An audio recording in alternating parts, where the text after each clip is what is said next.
Good evening, good evening. God bless you. Thank you for tuning in to our Bible study from the couch. Grace and peace be multiplied unto you, my Father's children. I won't be long today. I just want to come on and stand strong just for a few. The Lord prompted me at the very last minute to come on and talk with you all just for a little while and explain just a few things to you all concerning our upcoming fast, our upcoming time before God. We want to definitely be ready in anticipation for what God is going to do during these times of fasting and praying. I believe God is going to do something very peculiar for each and every one of us during this time of prayer and fasting.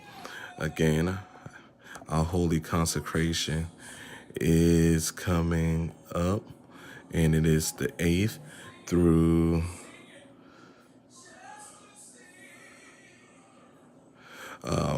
they are the 8th through the 14th. The 8th through the 14th is 7 days with God. 7 days with God, our holy consecration. So first off, I want to talk real quick and real briefly from what is fasting? We always hear it. What does it mean to fast? Fasting is essential, essentially giving up food or something else for a period of time in order to focus your thoughts on God. While fasting, many people tend to read the Bible, pray, or worship.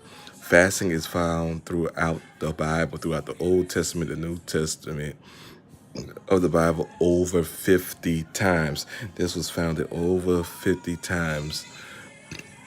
And fasting is something that we do. 5 ways fasting can change your life.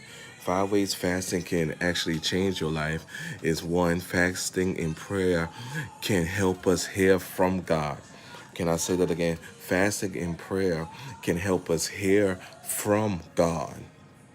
If you feel like sometimes your hearing is a little cluttered, if you feel like you can't really hear God, fasting and prayer can help us hear from God. It help us hear from God.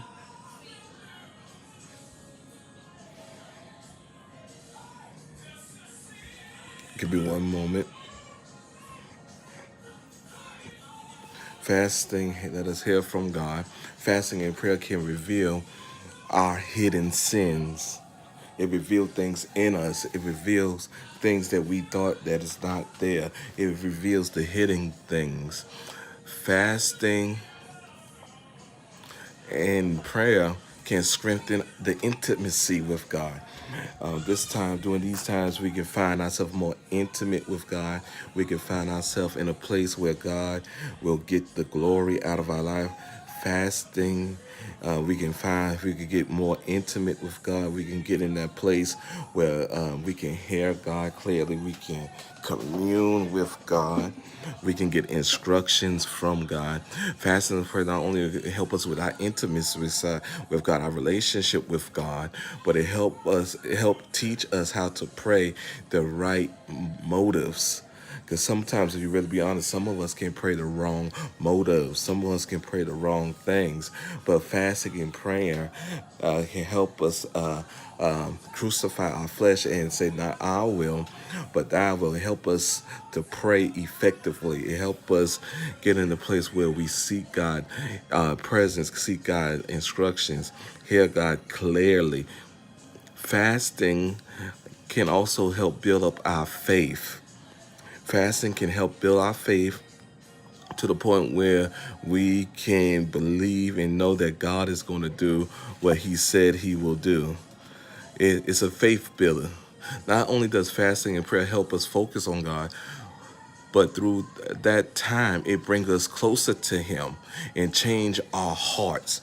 If you really be honest, some of us need the heart change. Some of us need this time of fasting that will help us catapult to the next place in God. Get us ready, get our spirit conditioned, get us stronger, help us build, replenish us, if I will.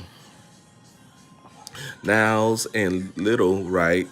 And I quote, when we fast and pray, we are to take time away from a meal or an activity to devote our entire being to focusing on God. We want to devote our whole being to focus on God, to focus on God's will for our life, to focus on what God tends to have for us to do. We find here we find we are more, sensitive to the voice of God and more attuned to hearing what He has to reveal to us.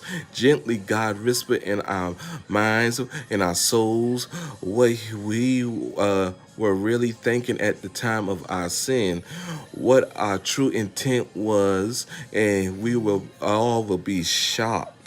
Fasting will exploit it will expose things to us about ourselves. It will teach us things about ourselves.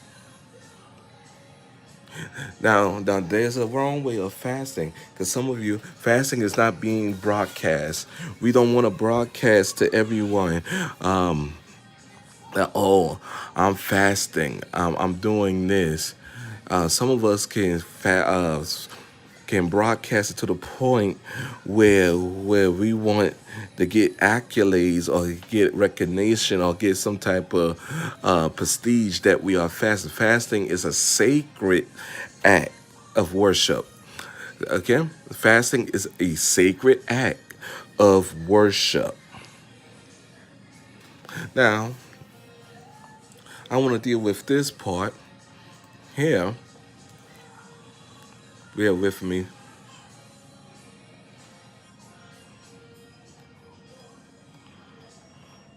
I want to deal with the postures of prayer.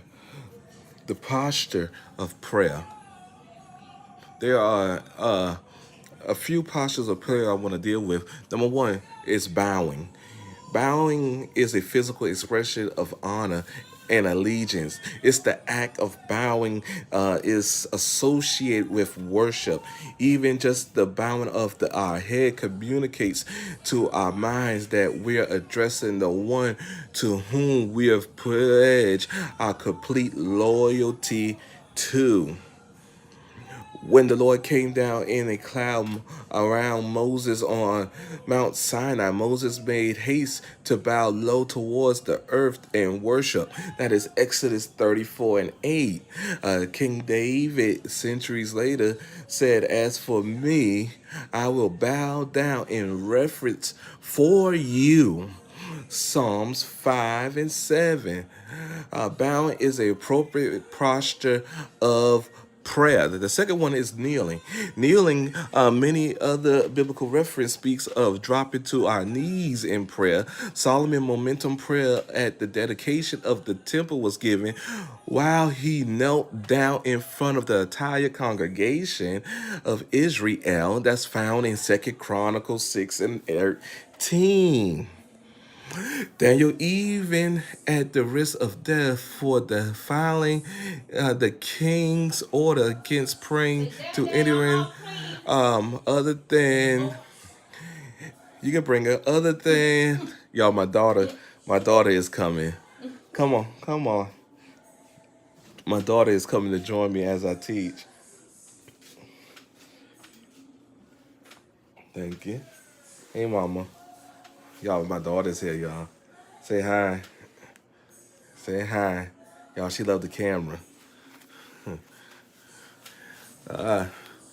Daniel, even at the risk of death for defiling the king's order against praying to anyone other than the king himself, continued to kneel 3 times a day to a window of his home, praying and giving thanks before God, which is Daniel 6:10. And one other one is every knee will bow before Christ. We like to script in heaven, a quote in heaven and on earth and under the earth, which is Philippians 2:10. Even those who refuse to kneel before him will kneel. Okay. The next one is lying prostrate. Sometimes bowing our heads or bowing on our knees still doesn't quite reflect or the notes that we intended.